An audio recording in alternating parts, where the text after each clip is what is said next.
You won't believe it, Lambo. What happened? Comes down, panic. Computer doesn't work. Wrote on Discord, computer doesn't work. Can't connect to NA server. I look at the screen. I was like, have you connected to NA server before? He's like, I don't know. Well, at least not today. So he's on Battle.net. I close Battle.net.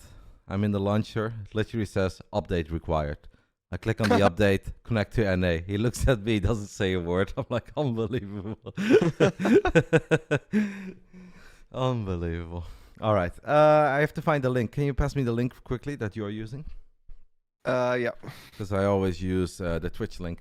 We have obviously, guys, for everyone who just joined today, I will be covering the games together with Lambo, as it's set in the stream title as well. Lambo is obviously a part of the Shopify Rebellion. I am a part of Basilisk. I'm going to try to make sure that all your audio is fine. It's going to be a fun one. It's a big match. We've had a very good season so far. We are 8-0. I believe Shopify, you guys are 3-5. Is that correct?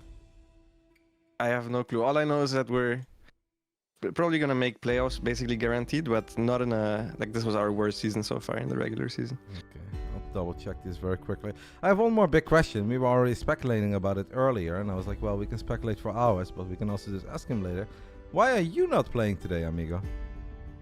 Well, because I basically I always play the entire time until the big tournaments, and then the week after usually I take it a little bit lightly and I go out with my friends because usually I don't see them for a while. Is that the drinking and smoking that we used to do? That's the drinking and smoking, yeah, but I do it not to the degree that some people might think. I do it very responsibly. Okay. Only after big tournaments, but yeah, usually the week after big tournaments I kind of take it off.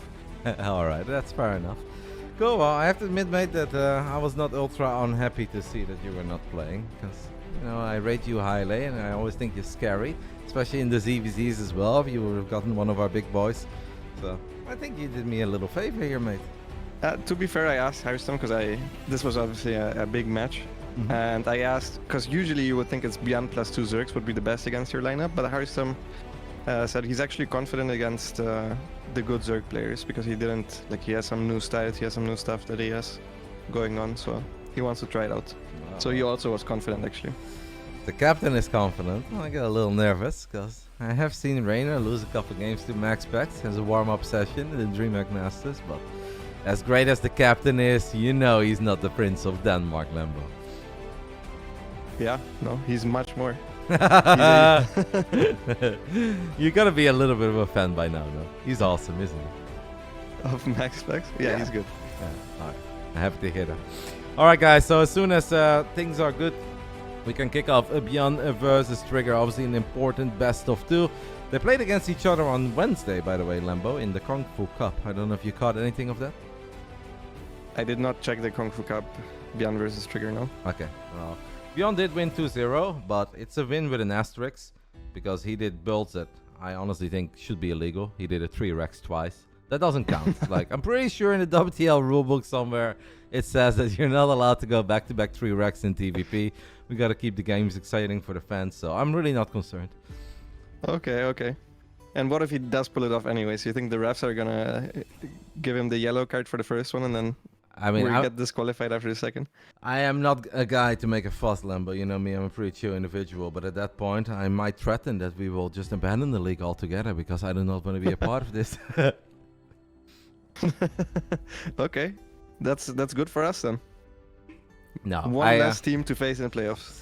You know what? I think that was a learning moment for Trigger. I believe if he does get 3-Rex today, I think he's gonna be all right. I'm not too concerned about it. No, I'm actually not doing the fake copium, by the way. I know obviously ByuN is a world-class player and he had a good showing at the ESL Summer 2 Championships, but I've been very impressed by Trigger for a long time. That's not because he's on Basilisk, and actually his PvD can be very sexy. I'm a legit believer here in, at the bare minimum, a draw. I'm not even joking. This is not coping. I feel a draw at the minimum. Okay, I mean, draws are always possible. At the minimum, I think you are slightly coping because ByuN is one of the best TVPs in the world. So I feel like saying Trigger is going to get a draw at the minimum is maybe slightly over the top, I think. But yeah. That's okay. Let's see, right, how it all plays out. Obviously, it is cross-server, and that's maybe always a bit more difficult, but Not too long ago, I saw Trigger 3-0 Calazur in a very convincing manner, where I don't even think that it was like a bad day for Diego. I just thought that Trigger played very well. Seen him play a couple of great games against Clem as well. This kind of feels that his PvT, it makes sense, it adds up. And on top of that, Lambo, he's surrounded by greatness today. And you know, that rubs off, right? You're a product of your own environment. And if you got the GOAT sitting one floor below you, I mean, that gives you wings. Yeah, no, that makes sense. Did you give him some advice as well on how to play? No, absolutely not. Come on now. No, I don't do that. I had that in my early days, mate, when I was actually good at video games, and I had people that were way worse than me telling me what I should be doing, and I was always molding. So I was like, no, I stay away from that. Like, obviously, if the boys ever reach out, right, and they want to discuss something, then I'm more than willing to discuss. And I've discussed even a few things with Reynor in the past when it comes to ZVT and when it comes to approaching one or two things. But that's only when they ask. I will never just be like, hey, Trigger, I've got a build. Like, no, I'm not doing that. I think that's so cool, by the way, how receptive Reynor is for feedback. Yeah. From anyone, even from other people that are not Zerg players as well. Mm-hmm. No, that is. I find that very impressive. Yeah, and that's a good thing as well, right? That obviously Yeah. we know Reynor as a confident, and a lot of people think that he's cocky individual, but he's actually very open to learning from almost anyone, and is willing to play with players that are considered way worse than him. All right, matey, that's your boy, bottom right. In the bottom right, we have ByuN. These intros are really quicker. In the top left side, the Canadian Protoss hero does not know how to update StarCraft 2, but he's great at it. This is Trigger. Okay, let's sync up the time real quick. Sorry, yes. I'm at 40. 1, 2, Okay. 3. Perfect, 4. perfect. Okay. Yeah, I forgot about that, mate. I'm glad that we have at least one professional on this call.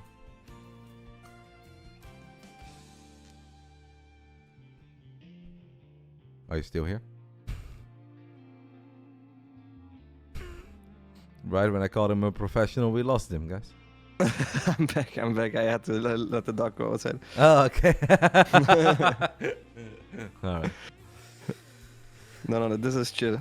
This will be biased commentating. This will be nothing professional. That much is for sure. Yeah, no, I'm down for that. Like, you're rooting for your boys, I'm rooting for my boys. Obviously, everyone knows that we have a lot of respect and love for the Shopify Rebellion. And I even said it the other day in one of the casts that, in a weird way, if it wasn't for the Shopify Rebellion, there's a good chance that there wasn't any Basilisk right now in StarCraft 2, because it really all started with the folks from Basilisk reaching out to Dr. Dario.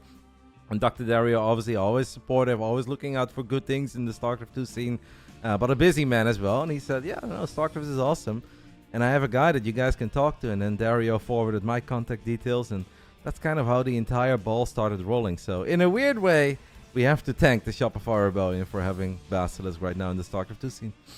Yeah, that's awesome. I think it's also two favorites of the community in general, those two teams. So it's really fun to see them go up against each other. Absolutely. We have a ByuN going for a barracks with a Reaper. Oh no, Lambo! I'm out of here! That's almost cocky in a way. If he did that twice, the last time they faced, you would think that Trigger can blind counter that and obviously prepared for this match, right? Yep. So I'm actually surprised he does that. Obviously, then there's also mind games for Trigger because it's all on the high ground and he can't scout it 100%. He will think about this being some kind of mind games as well. Yep, there is something that he would definitely keep an eye on. And the funny thing is that ByuN played another Protoss right after he played Trigger. That was Australia, actually. And against Australia, he didn't do it a single time. He only did it against Trigger. Oh, Trigger, you want to be careful with your adept, mate. Please don't run up that ramp. Just wants to get that extra scout off. If this shade gets into the main base, we are cooking. It's not quite getting into the main base yet. Would be cool if the observer could show us how much Trigger has seen. Yeah, I think not much besides the wall, but he is going for the right build at the very least. He's not getting mind game too much, and he's going pure blink. Even without a robo, I think that's the best counter against it, right? So you just get a couple of stalkers up, get blink. He actually loses the adapt. Yeah. I do like that he's running towards the bottom, because if you run towards the bottom, you can still get a couple of extra shots off there. So we lost our adept, but we do get a few shots off with the stalker. He was actually, the funny thing is that I did talk to Trigger about it, and I was like, man, ByuN's build on Royal Blood so freaking greedy, because ByuN plays 3 racks without a bunker, and if you play 3 racks without a bunker, You're actually just asking for trouble, but ByuN is going to be able to sandwich this Stalker. It would have been so much better for you, Trigger, to just get the 2 Stalkers together. So far, maybe ultimate crisis averted for ByuN, but he plays a risky build, man, where it's 3 racks without a bunker. I think that's kind of crazy. Yeah. I mean, it is kind of crazy, and without the Rams, he would be in some trouble, but he managed to deflect the Stalkers quite nicely. I actually think if he micro-read perfectly, he even could have gotten one of the Stalkers, which would have been nice. Trigger is going for the 3rd Nexus, so he's going to try to defend, and he's also taking it forward, so it's going to be closer to ByuN's push. It's going to be very important for him to get a shield battery out there. Yep. That's good. Okay, at least the probe is going to reveal the fact that all the units are there. Yeah, I'm a bit concerned about how early the 3rd base is. Trigger, please be careful, my friend, as the Marauders do get a couple shots off. Now it all comes down to some perfect kiting. Stim is done in 10 seconds. Yeah, I'm obviously concerned right now, but sometimes the Pro Protoss players do really surprise me. Stalker count at least is getting up there. Okay, ByuN just tilted. I don't know what happened, because he's not supply blocked, but he had a weird expression on his camera. Honestly, this is not that many units, so if Trigger micros this perfectly, okay, blinks all at once, but that's Overcharge. fine. Early overcharge also steps forward to make sure the shield battery doesn't get focus fired, but loses a couple of Stalkers. Yeah, but overall, I think this is good for Trigger. Yeah, totally fine for Trigger in the end. Obviously, it could have been all better, right? Like, if you think back of that first Stalker, by the way, Lambo, instead of running it towards the bottom, imagine if he runs it towards the top side of the natural. There is so much even ground there without a ramp that if then the second Stalker shows up, basically where we are looking right now, but then a bit above the north, then the Stalkers can kite those Marines forever, and that would have been an amazing start. But getting away with a quick 3-base setup like this and completely wiping the floor with the first ByuN move out without losing any probes, honestly, mate, I'm feeling it. That coping, it had some foundation. It looks like it, yeah. Honestly, it's a very good position. But ByuN gets behind very, very frequently in the early games. I've seen him have a game exactly like this against Nightmare.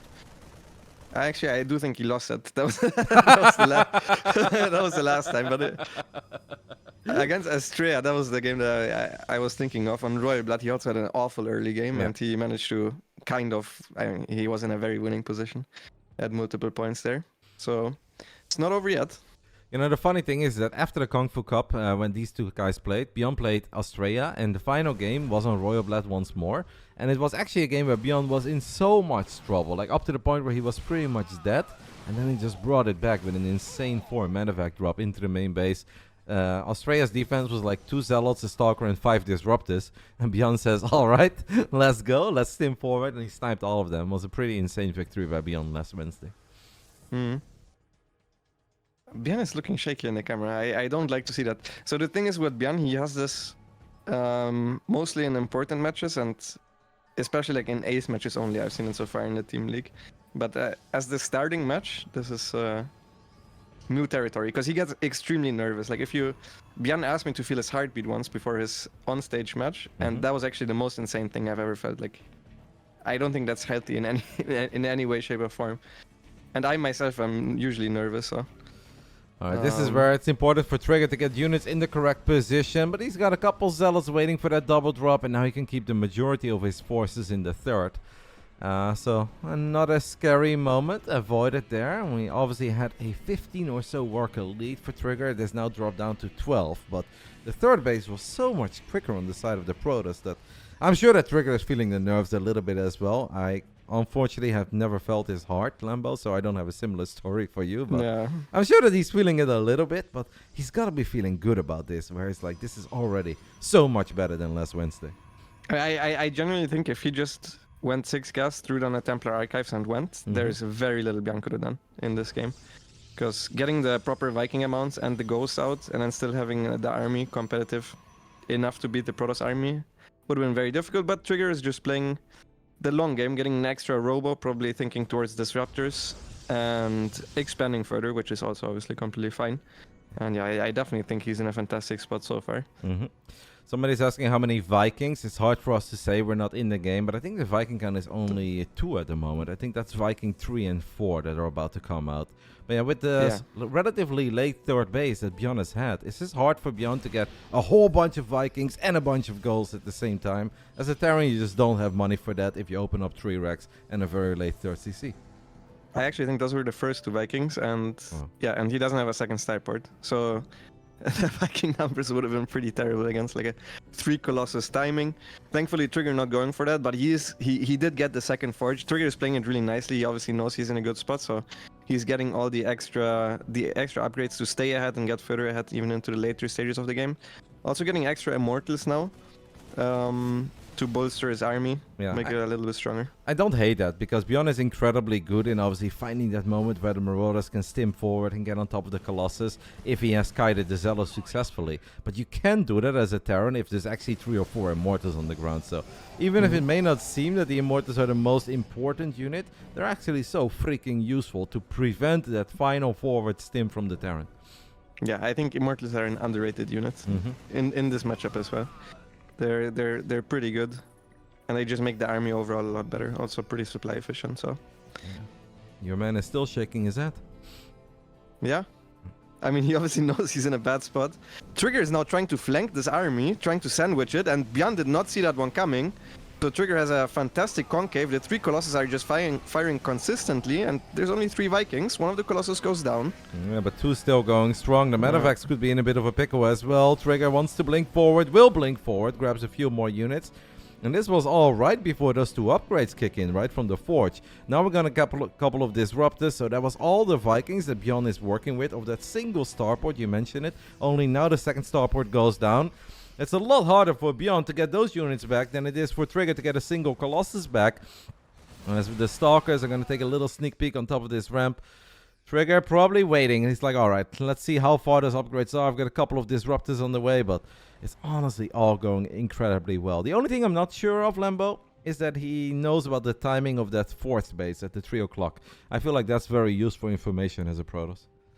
Yeah, it definitely would have been. ByuN misclicked the armory upgrade, by the way. That most certainly has to be air weapons. Instead, he's getting the vehicle attack upgrade, which there is no units that helps at all. So I think that one was just a misclick. And he also didn't start this +2 yet for the infront for the bio unit. So it's not looking too hot, but I still have some hopes. There is still a chance. He does fire them up right now, but yeah, upgrades are going to be a problem. But 1-1 bio, as long as the ghost count is decent to get rid of Archons, and as long as the Viking count is high, that at least those Colossus are somewhat vulnerable and are somewhat within range of the Terran, there is always a tiny chance, even if it's 1-1 Terran. But I feel that Trigger, as long as he just, whatever he does next, right, if there is a plan to it, make sure that if we attack all out with one big army, that we get a Warp Prism or a Pylon and a Gateway on the other side of the map.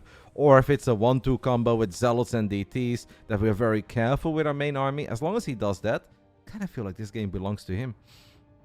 Yeah, he's in the driver's spot. This also doesn't feel like the games that ByuN usually plays, because usually he tries to split up his army, drop all over the place. But I guess he felt like he was not in a position to do so. I mean, he is getting towards maxed out. And if Trigger is actually the one to engage at this point, he's only up 1 upgrade, so there's potential for a very good fight from ByuN, especially if he would come from behind. But the way ByuN is splitting up his army right now, it's questionable that Trigger can't just always kite forever and send Disruptor balls. You need to get rid of that Sensor Tower. I hate it with a passion, Lambo. Me too, I hate those. It's the first thing I click with my Bailings. I'm glad we got that in common. Zealots and DTs will get a cancel on the 5th base, but it's not all about the 5th base. You can't just be happy with getting a cancel as ByuN does drop the EMP, steams forward, and Trigger may have gotten a little bit too carried away, but the good news is that it's hard for a Terran to chase a Protoss if there's a lot of Disruptors in the mix. But I do think that was a bit of a wake-up call for Trigger, that no matter how great this game has gone, you're not there yet, right? We're only halfway home. We still need to actually bring it home, because that got pretty close to being an absolute disaster. Yeah, and that was really good for ByuN. That actually gives me a lot of confidence. And now this run by is not DTs anymore, it's Zealots, because all of the DTs died. So those Zealots are not good enough to even kill the planetary by themselves. So I'm glad those are there, because those are not very useful at this point. They obviously force a split a little bit later on. But ByuN adding extra CCs, probably feeling a little more confident after that engagement into the later stages of the game. I do think the next one is going to be a bit harder, because there's even more robots. We're going up to 4 robo, and then those extra upgrades of Trigger that we were talking about, they will kick in. And we can't forget that Trigger had like 20 or so supply and more workers elsewhere, right? So it's logical that maybe the main army didn't have the absolute best time. It does feel that ByuN's little army here in the top side of the map is not going to be having the best time. I think that Trigger is throwing away a lot of units there. Like, I hate he's to rich. cut you off, but No yeah, worries. but that was awful. I mean, he's getting outplayed a little bit right now just by ByuN doing absolutely nothing and waiting for him to run into him. And this army is very small. Oh, good disruptor shots though. Oh, damn, those hurt. The Colossus do all die, and there's a somewhat of a surround coming in. Not the absolute best fight for ByuN, but still pretty good. No Colossus left over means he doesn't need the Vikings anymore. No, but as long as we have a battery here and the cannons and we have all these gateways, we have all these bases. Trigger has always had some money in the bank as well. I didn't hate that as long as we can still slow down that 5th base. Like, if ByuN doesn't get his hands on a 5th base, I still feel that Trigger is cooking. He has been throwing away some units, but he's got a nice little upgrade lead. He's about to have +3 armor as well. But we do indeed need to maybe work a little bit on our Colossus positioning. Yeah, I mean, if you told me that ByuN was going to get into this position 4 minutes ago, I would have sold you on that. Like, every single time I would have bought that one, because it's looking so much better now. He does have his 5th base up. It's flying over right now. I think he even has an extra orbital. And at this point, Trigger doesn't even have that much of a bank anymore. And his army is not perfect yet. He has a very high disruptor count, which is annoying, but ByuN has shown how well he's playing. Yep. 4 Manavacs heading towards the main base. That is what it all turned around. But Trigger does have eyes with an army in the bottom side of the map. So we're going to have a very exciting 30 seconds of StarCraft here. Nova flies forward. Blink, then blink. Snipes some full Manavacs. Gets the first one. That's kind of an issue. How's it going in the bottom side of the map? Seems like this is going quite well for Trigger. So those upgrades definitely doing their thing for Robots. Helping out a little bit as well. Much better minute for Trigger. Yeah, that was much better for Trigger. He's definitely still in the lead and he has a good position, but he's maxed without... he has DTs and Blink as well. I would love to see him just have like 12 DTs on the map. That makes it so much harder for the Tyrant. But I think he just warped in all of his last units, so the only run by that he has is like those 2 DTs that we just saw.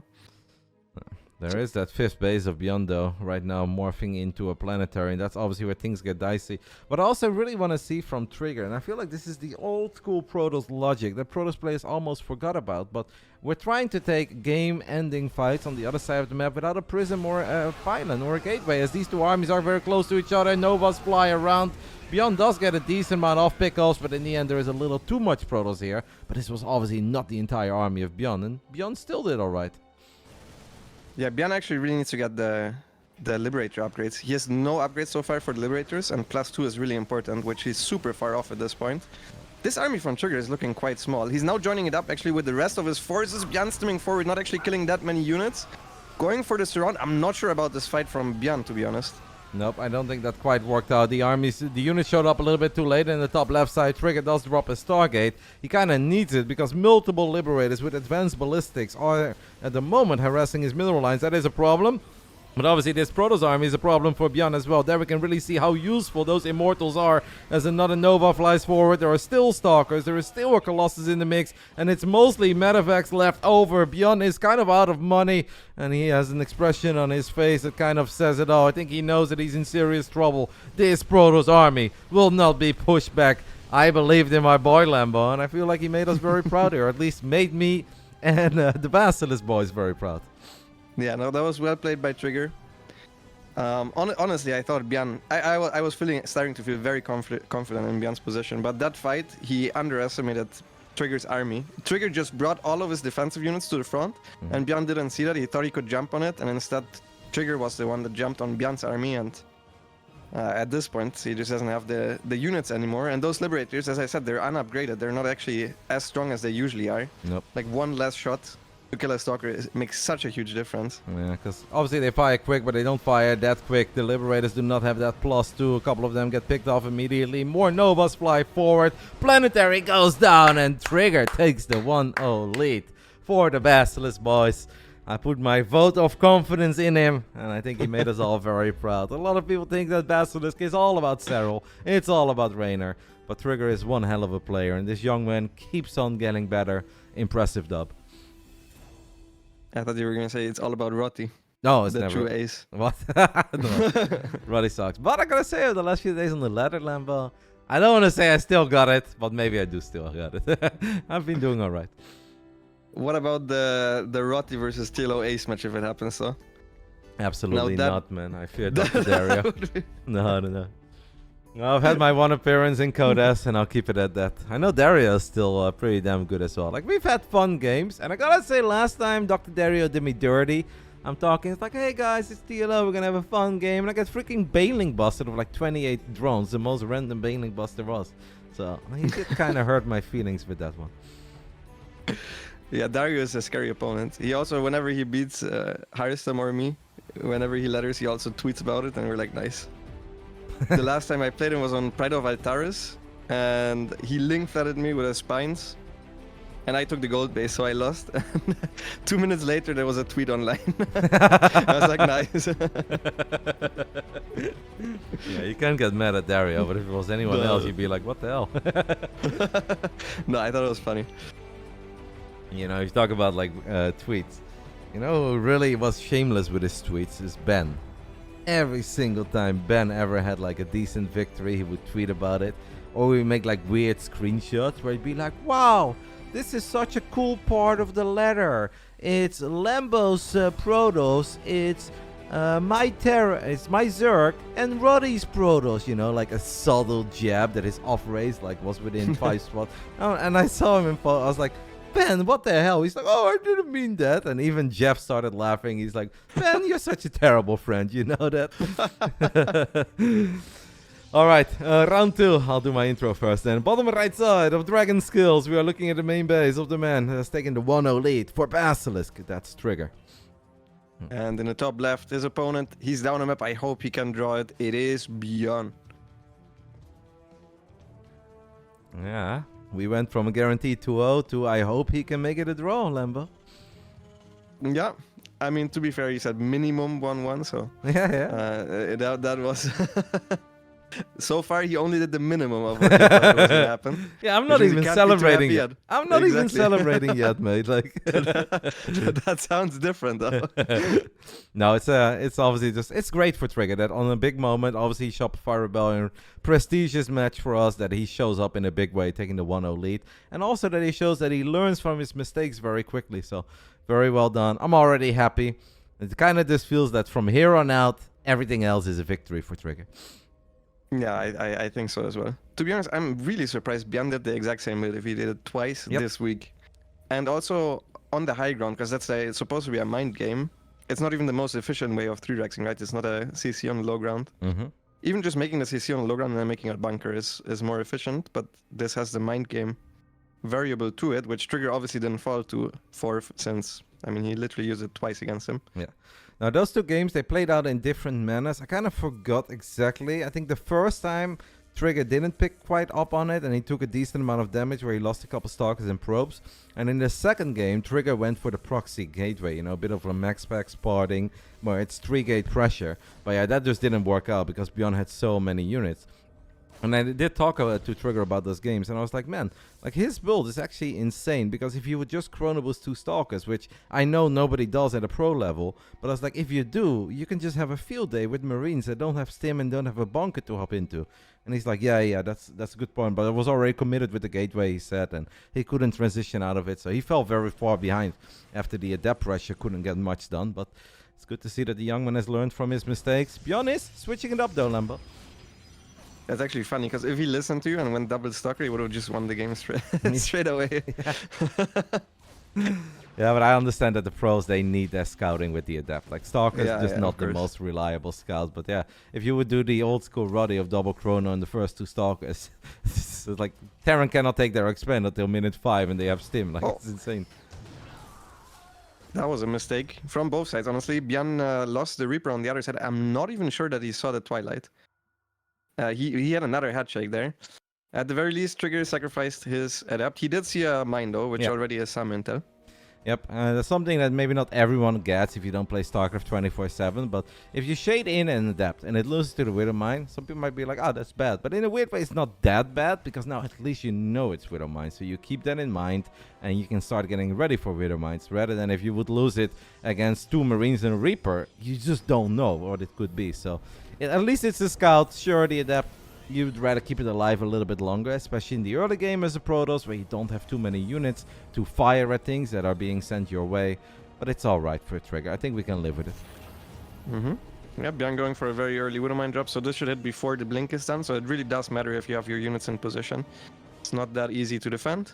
I hope for ByuN that he saves those Widowmines as well. It's really annoying as a blink player if the medevac makes it to the bottom right of Trigger's main base and just sits there.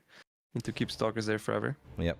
ByuN obviously would love to get big shots or at least a lot of lost mining time or keep this bad boy around for as long as possible. It's just going to boost it in immediately. Seems like we're going to let the first mine almost die as we have a burrow on burrow. The mine does settle for a single probe in the end.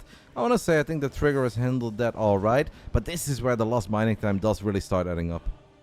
Yeah, oh, and he redrops it, right? Oh, no, no, no, no, oh, no, no. I mean, I thought it was honestly gonna be worse, but that's still pretty bad for Trigger. The medevac also gets out. A lot of mining time lost. That was a ballsy play. Honestly, if he pulled that off, that would have been balls of steel. But mate, I closed my eyes because I thought he was gonna lose like 12 plus over there. I've tried that. That almost never worked. I actually did not see how he only lost 5, but I'll take that. You said earlier in the previous game that you would have signed for the position that ByuN was in at a certain moment. I'll sign for losing 5 probes there because that could have been so much worse. Yeah, it was not the best probe that he targeted on. It was like the one on the very outside, and then the last second split kind of saved him there. But still, Trigger is a 2-base Protoss who's now trying to be aggressive against a Terran that already has 2 tanks, a third one on the way. The position is looking really good for ByuN this time. It's a role reversal. Yeah. No, this is indeed the start that Trigger does not want, where you're just taking a lot of probe damage, a lot of lost mining time. We're gonna try to make some magic happen with the Blink Stalkers, but the Terrans have just leveled up against this kind of form of Protoss aggression. We have the 2 tanks, the 3rd tank just popped. I really don't know what Trigger can do here. The only thing you can really hope for, I think, is freebies and make sure that this lingers on, right? It's not about the direct damage immediately, because we cannot blink on top of 3 tanks. We can forget about it. But try to keep ByuN at home for as long as possible and just find a few SCVs at a time. Yeah. Yeah, it would have been great if we got at least some add-ons, but ByuN was so on point with the tank positioning, also has a bunker ready on the low ground. Trigger now dropping here, so you can at least get a couple of SCVs. 2, 3, 4 SCVs falling. That still is just evening out the workers, since the Terran also has mute still. Yeah, no. This is not a spot that really makes the Protoss heartbeat any faster, because we don't have a Robo Bay, we don't have a Forge or double Forge. So if you're like, 4 workers ahead, yeah, that's not good enough. We're gonna need more. Trigger knows that, but at least he's starting to find something, which is obviously already a whole lot better than going for a crazy blink on a tank and losing everything. So 6 SCVs, it gives us a little bit of hope. A good tank position. I mean, if you have 3 tanks, it's also a lot easier to split them. And you realize, obviously, that 4 of the stalkers are in the prism, so you can split them entirely also towards your mineral lines. Which makes the defense at this point really easy for ByuN, who's once again going to drop an auto turret here. And he's just annoying. It's once again going to be a little bit of mining time lost. He even gets 3 probes, which is a little bit slow on Trigger's part, but I mean, good reaction time there at least. Yeah, would have loved to at least one-shot that medevac. Medevac's obviously expensive, Marines not so much. Trigger has his work cut out for him. We could fire up our first Colossus, and that is exactly what he's going to do. Hopefully he will also start extended thermal lens when it's necessary. But this is just difficult, right? Because it's not the same comfortable game with all the map vision. At this point, Trigger didn't have time to build a bunch of observers. I think he even lost one. Maybe I'm hallucinating. He's chrono boosting extended thermal lens, but we're gonna have to do it with 0 Protoss units for quite some time. And at that point, you kind of just need help from shield batteries. Yeah, absolutely. And a really good engagement. At the very least, the Raven doesn't have energy anymore, so there's not going to be any interference matrix against the Colossus. Lose another stalker there. ByuN going all the way around. He's going to try to hit from the left side, it seems. Oh, Widowmine as well gets the medevac. At the very least, the Zealots formed a wall. Otherwise, those 2 Marines could have gotten the War Prism. Yeah, no. There were 2 Widowmines there as well on the left side. What is your time, by the way? I'm at 27, 28, 29? Yeah, same. 29, 30. Right, just making sure. But yeah, there were 2 Widowmines there. That was a good little idea, cute idea by ByuN. Unfortunately, it did not quite work out. ByuN seemed upset that he wasn't quite able to kill that War Prism, but he's still doing totally fine. Unless he... Oh my goodness, what is that blink? That is an insane blink by Trigger. Patience wants his blink back right now. He's like calling from the Korean military, and he's like, bro, that's my move. Yeah, that didn't quite work out. Yeah, that's what the Louvre calls a blanc. A blanc? Yeah, that's a classic. I love it. Not familiar with it, but I'm gonna steal it and add it in. So we did have another auto turret, I think, go down there in the main base. 4 additional probes fall. But at least ByuN seems to be heading home, right? And that kind of allows Trigger to dream on that he can turn this into something. Still in a bad spot. Obviously, ByuN is absolutely in the driver's seat for this one. But the longer the game goes on, the closer you get to being maxed out and maybe get a few more robo units, the more of a chance you have as a Protoss. Yeah. It's a literal role reversal from the last one, where I just felt like if ByuN stays alive and gets maxed out, he can win a fight, obviously. I think this one is even a little bit worse, because if ByuN actually decides to go for the full-on push with 1-1, at any point, honestly, even if he waits to be maxed out and then pushes, his army is going to be so much better. The only hope that I see for Trigger is, good counterattack with the Zealots, is a great fight with shield batteries or disruptors on an A, which he's just firing up now, the first one. Yep. Oh, that's a very decisive move by ByuN, but Trigger actually had a lot of units still in the natural. I'm a bit surprised by that. The tanks, maybe we can split off like 2 Zealots and just run them into the tanks, and the Widow Mines blow up a tank. There is a shield battery overcharge. Trigger trying to get as much value out of it as possible. And he's just going to run into all these tanks. There were Widow Mines. 2 tanks fall immediately. Tank number 3 is going to fall as well. Warp Prism does get picked off. Trigger, can we keep 2 out of 3 Colossus alive? The answer is yes. Honestly, that did not go as bad for Trigger as I think it could have gone. I don't want to say he's winning, because he's not yet, but it's a hold. Yeah, that was a fantastic engagement. ByuN honestly underestimated how much Trigger had in the natural when he saw the Colossus at the 3rd base. And Trigger is now trying to counterattack. I'm not sure that is quite the play, because ByuN actually had a lot of units still at home. But now that Trigger sees that, he's also going back, so good moves here from the Protoss player. Yeah. What I wanted to talk about in the previous game, by the way, on Grassvan, but that kind of got interrupted, or my little speech got interrupted right before a big fight, and seems like it's happening again, is that Protoss players just seem to attack so much more without a prism or a pylon and a gateway on the other side of the map. It's almost like we have forgotten that that's maybe not mandatory, but it really makes your life a whole lot easier. I don't know if you've noticed that as well, but I see so many Protosses trying to end games against Terran without a way to immediately reinforce the fight. Yeah, I think that's because it's... They don't plan on ending the game, and they're just having normal arm movement, and they realize, okay, they might as well attack. Because whenever they go for those Archon Colossus timings that I talked about, there's always a prism there, right? Those ones. And there should also always be a prism. It's a 2 supply unit that can warp in units anywhere. I mean, there's no reason not to have it besides the robo production time. Is that a matter of fact with 1 HP, by the way, or is it full on HP? That's full HP. That's just the one line of the energy. All right. We have a blink down on the Stalkers. Will that Colossus stay alive? No, the Colossus does not stay alive. At least the Stalkers do manage to take out the majority of the Vikings. Trigger obviously still working with an army supply deficit, but he's making it hard on ByuN. ByuN does do an excellent job in splitting off a couple of Marines and Marauders. Oh, the recall into double Widow Mine. This one could hurt. One of the Widow Mines does fire. Nice recall actually, where it's just a couple Zealots. Trigger keeps the base alive. Is still on 61 probes. Does have double Forge.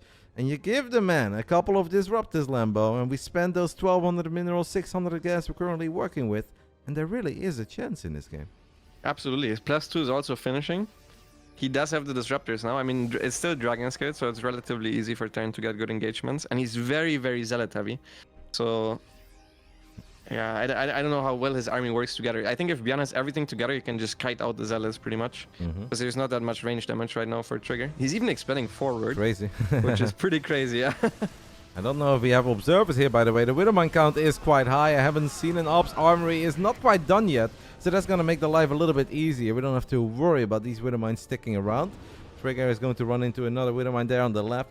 As ByuN sets up another quad drop. And I kind of feel that the quad drop in the previous game, that was a real shift of momentum, right? Because Trigger had a hard time winning fights for a little while. ByuN was truly clawing his way back into the game. But it's only after the quad drop where ByuN lost the fight in the bottom side of the map. And the drop in the main did nothing. That Disruptor is going to get a shot off. Minimap. Oh, the Observer didn't show it, but I guess it wasn't that big. Yeah, ByuN actually unloaded half of or a quarter of the units, I would say, at the bottom, which is a mistake. Trigger trying to defend it with just Warpins and is now going for the offense, which I don't think is necessary because ByuN is... I mean, I guess ByuN is skipping Vikings, but other than that, I don't really see the reason for him to attack at this point. it's just not enough units that he has at home. There's also no energy for a recall in the main base. No, I think it's still on cooldown as well. We do land a Nova on a couple of those units that were unloaded. Few more Zealots and Stalkers are going to show up. But there's very little surface area here for Zealots to do their thing. There is an army fight happening on the top left side. And ByuN's supply is dipping a little. And this is an orbital. 1 or 2 good Novas could turn this game upside down. I want to say good splits there by ByuN. But ByuN's still in a little bit of trouble. Yeah, I'm not too happy with those splits. He's landing a lot of mutes right now, but he needs to win this fight first of all. There's not that much fodder anymore for the Protoss. The last Zealot charging in, the Disruptors were already used, so the end of the engagement is looking pretty nice for ByuN, I would say. I don't know, the reinforcements coming in from 2 sides. Will that Nova go off? Yes, it will, but good pickup. Extra Zealots, extra stock showing up. It's 117 supply each. The Widowmines trying to do their thing. Zealots really good when the armies get this small. Some of these medevacs were trailing behind. And ByuN, honestly, is not happy as this orbital is taking a serious beating. This was the orbital of the main, by the way. 10 SCVs have gone down. ByuN was forced to take this entire fight with 1-1 since the armory was just quite late. The orbital is dead. There is a Widowmine still active in the main base. But Trigger is on 5 freaking bases while this is happening. Yeah, these fights are really bad, especially with the amount of Zealots that he has here. They have +2 armor now, and it's still just 1-1 bio. And he's just not that marine heavy, so he just can't get rid of the Zealots. The Widowmine could have done great damage at the natural, but instead it's F2'd back home, and ByuN is panicking. He's only on 2 CCs. And, I mean, before this, I was worried that we were gonna get ByuN against Trigger because I thought we could get him cheaper, but it looks like I was worried for the wrong reasons. Trigger is good against Terran, and this is a super impressive victory by the young man from Canada. That first game, just a clean game, but he had a great start. But that second game, he had to dig deep. The start wasn't even all that great, Lambo. And that makes that win a whole lot more impressive in my eyes. Holy smokes. We hyped up the boy, and the boy delivered. I mean, I know it's not your team, but you gotta always appreciate a strong performance of an up-and-comer. Yeah, I mean, I'm always happy for up-and-coming players getting the chance to show themselves, especially because Trigger is not in the easiest position because he has a team where literally if he does absolutely nothing, they're still gonna make the playoffs. So it's great to see that he still wants to prove himself and played very well there. All right, sorry, Lambo. I called a bit of that, but Trigger was very happy. He was waiting, I think, to run downstairs. Then he started talking to me while I'm still listening to you, and I don't really know what happened. What did you say, mate? Nothing. I was just basically commanding him. Oh, no, I was talking to Trigger. Sorry, Lambo. Oh, it's so good. All right, he basically said nothing, but he also thought he was super dead on Dragon skills. Where do you think it became better for you? Well, he probably should have just macroed instead of trying to end the game. Okay. That's really it. All right.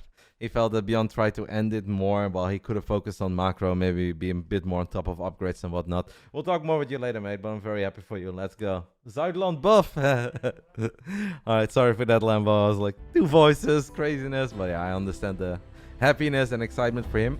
So now, guys, we actually have a very interesting scenario, which is Serral versus Scarlett is not a live series. We're always very transparent on... Oh, I have to settle a prediction, by the way. We're always very transparent on how that works. That series obviously was live. You can see the happiness and relief on Trigger. Serral Scarlett happened on Wednesday, but I do not know the score. I told Yona, I was like, you can tell the other boys, but don't tell me. I don't want to know the score from casting. However, Lambo, you do know the score, but obviously you're not going to tell anyone, and you're going to try to keep it hidden as well as possible, correct? Absolutely. I will just basically cast whatever is in front of me and yeah, keep it secret. All right. So Serral Scarlett, it happened on Wednesday. If you guys wonder why, well, that's... Oh my goodness, by the way, Lambo. Only 1% of the people believed that Trigger was going to get the 2-0. I can't believe it. I was telling you guys how good he is and how much I believe that it wasn't all copium. All right. They never listened to Roddy. But yeah, before I know the series is starting, so I'm gonna do this very quick. Serral Scarlett, best of 2. Serral Scarlett, draw. These games were played on Wednesday, and the reason for that is that it's Midsummer Festival in Finland, and I guess Yona wanted to explore the great outdoors a little bit.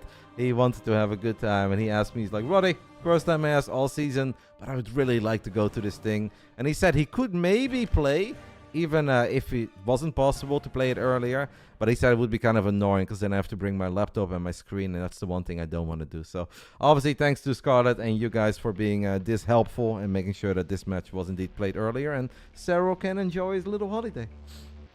Yeah, the guy deserves a holiday with the way he's been playing. So, absolutely fair. What is this, by the way? This is crazy. All right, we're going to do quick intros. Guys, obviously we kind of missed it, and then we will sync up the time as well. Bottom left side, the man who's still flawless, completely undefeated, has never dropped a map in the WTL Code A or Code S. The great Iona Sutala. Serral for Basilisk. And his opponent, the Queen of Blades, going for 3 hatcheries before the spawning pool, representing Shopify, it's Scarlett. My time, by the way, is 2:05. Same. All right, awesome. Talk to me, Lambo. I see one more hatchery that I'm used to. Now, if I'm casting cats, I'm like, okay, I have seen this. But the Scarlet is not quite cats. So what is happening over here? Now, the last time I saw this was... Basically, Anton used to do this when I was in Korea with him the entire time. And I think he copied it from some 5.6, 5.7k player in Korea. So it's been around for quite a while, but... You can basically treat it like a 2-base opener, but be a little bit more greedy. I think it's just generally good, though, to try and do random stuff against Iona, because he tends to over-defend and tends to overthink stuff. And I don't think in a standard straight-up game you have the greatest chances against him. So I don't mind it, but I don't know too much about it because it's really uncommon. Yep. Yeah, I've seen cats do it not too long ago. And obviously for the people who are not that try-hard or haven't followed StarCraft forever, Anton is a Zenster, a Swedish Zerg that was very good in the European scene maybe 4, 5, 6 years ago. Never like the best in Europe, but just one of the many good, solid Zerg players that we had back then. Yep. Multiple times Swedish champion. Beating sort of back then and Nanua, I think, as well at some point. I'm sure. Namshar as well, yeah.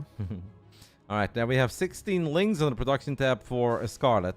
Scarlett against Serral for me is always a special matchup because there was that one year, right, where Serral just didn't lose. And it's not like, oh, but he lost sometimes, right? No, he just literally did not lose for almost an entire year of competitive StarCraft 2.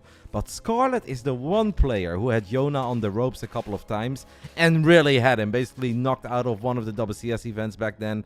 It was a cross-map scenario. It was impossible pretty much for Serral to win that game, and Scarlett got very close twice. So I've always loved this matchup, and there is something about the way that Scarlett plays that I think Iona doesn't enjoy all that much. Yeah, I think sometimes it's... basically, if I don't know what I'm doing, then my opponent also won't know what I'm doing, and I think she just does random stuff sometimes, which is what you have to do against Serral. Because we've tried all the stuff that makes sense against him, so why not try some of the other stuff? But yeah, Iona already playing super safe. He went for a Roach Horn and a Bailing Nest, so he's playing with a helmet as per usual. Playing with a helmet? Yeah. And whenever I play ZVZ against Iona, it feels like he's riding his bike with 2 helmets on. That's what I usually... we say he's playing with a helmet. Oh yeah, you guys started calling him the helmet as well, right? Yeah, he's the helmet Zerg. I love it. The helmet Zerg. That's great. That should really become a thing. Ooh, that's a late cancel, by the way, for Scarlett. But he is forced to cancel it. And obviously we just kind of look at it. But that's a pretty big deal. Because Scarlett right now is going to have a harder time ever transitioning into a normal macro game, if that was possible in the first place. The one thing that's nice for Scarlett is at least there is that extra hatchery to get a few more larvae to work with. And we've got 12 roaches. And am I right when I say that Scarlett is just going to all in or die trying? Yeah, absolutely looks like it. I wonder how she's going to spend her gas.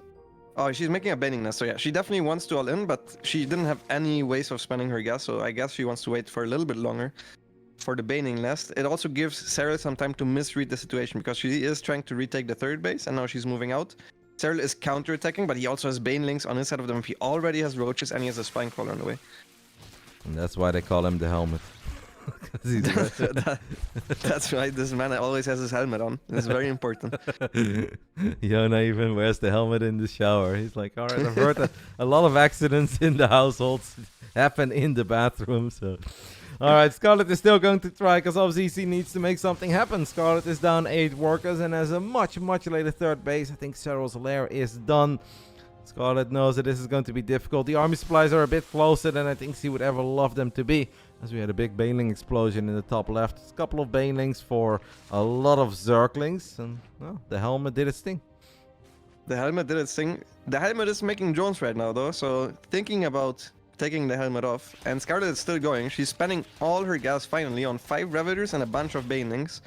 And Serral is droning right now. His army supply still is looking quite good though. Usually you want to be a little bit ahead if you want to make something happen. Yep, it is safe to say that it's still kind of now or never for Scarlett. It is a nice looking army. It has a little bit of everything. Lings get a wraparound. Corrosive Balls, will they be able to connect? Oh, with their own Banelings. Well, that's not what Scarlett was looking for. It's not what Scarlett was looking for, but Serral doesn't have Banelings here anymore, which means the Zerglings are getting a good surface area on it. He's also a triple kill on the Overlord. The Spinecrawler is coming in handy, but there's no roaches left over for Serral. He has 13 roaches in production, but the supply is even right now. Those roaches are not on the field, which means at the very least the third base will go down. Yeah, no, this is indeed looking a bit dicey. Oh my goodness, and it happens. Serral taps out. Scarlett takes the 1-0 lead in this series that was played on Wednesday. And that is a bit of a shocker, because that is literally the first time we've seen Serral drop a map representing Basilisk in a team league. Yeah. He forgot his knee protectors and he left his base with a bunch of too many links, I guess. I'm not sure what exactly happened to the Banelings. It would have been really interesting to see what happened there. Because if he had Banelings there, that fight would have been way better for him. I think the Banelings of Serral connected with the 30-something links that Scarlett lost on the top left side of the triangle, where we had that big explosion take place. Yeah, I guess he didn't remake any. I thought he still had some left over because he had so many as well. Wow. Well, the series that was played on Wednesday is apparently a spicy one. Serral, the highest rated player in the league with his 98 power ranking, goes down 0-1. Bottom right side, I'll do the intro then. We're looking at the main base of the lovely lady that's taking the 1-0 lead for the Rebellion, a much needed 1-0 lead for them. That was Scarlett. And her opponent, no longer the 100% man, now a mere 90% plus. It is Serral. Well, that's definitely kind of crazy. I did say it in the very beginning of the game. I think back of the glory year that Serral had, where Serral won every single WCS event. Scarlett could have won 2 series, but absolutely should have won 1 series. And even after that, this has always been a bit of a special matchup where, yeah, Scarlett is able to peak when she goes up against the great Jonas Sutala. But just like maybe you didn't expect ByuN to lose, I did not expect Serral to drop a map. Obviously, it can always happen in CVZ. Scarlett is amazing. We know that it's within the realm of possibilities, but kind of got used to Serral just winning everything. Yeah, I mean, he is the most comfortable player to place all of your bets on because he basically just doesn't lose, and he's been so consistent lately. So I do understand that, but that was, yeah, it was a much needed victory. We still have Harstem versus Reynor. I've played a bunch with Harstem. I think I have confidence that he can take a couple of maps, but obviously with the first result, he does need some assistance here from Sasha. Yeah, that makes that victory of Trigger even bigger today. I don't know if Trigger actually knew the score. I obviously told Serral that if he wants to, he can let Reynor and Trigger know how it went. I'm sure that Reynor reached out, if I know Reynor. I don't know if Trigger would have done that, but I just didn't want to know because I want to sit here, I want to be surprised, I want to share the excitement with the people that are watching. So I did not know. Yeah, a bit shocking. So that makes that victory of Trigger so big, man. What a moment for that young Canadian to get a 2-0. Yeah, if this was the result that I expected, we already would have been at the very least in the ace match. So the entire clan war would have been completely different. Basilisk, the only undefeated team in the WTL Codas, even though we are second in the rankings, but we still have to play Onsite. Onsite has 1 loss against DKZ. And the final playday of the regular season, which I think is in 2 weeks, we will have a Basilisk versus Onsite. Also, they just gave you the best teams last. Yeah, we have Shopify and Team Liquid, who are on absolute rampage, by the way, man. Those TL boys are popping off. They started 0-1, and now they're 8-1. Like, that's insane. Yeah, we kind of swapped places. Team Liquid always barely lost all of their clan wars, and they did very poorly, honestly, for how good the players were. But this season, things clicked. Clam actually was like 14-2 before yesterday. I think yesterday he lost him up to Jeshi, so now he's probably 15-3, which is still an amazing score. And yeah, they just have a very strong roster right now, so... All right, we are 3.5 minutes into a ZVZ on Grass 1. You are the resident expert, Lambo. What are we looking at? Serral actually going for a link pressure, which he basically never does. I don't think I've ever seen him do a link pressure against me because he thinks they're really, really, really bad.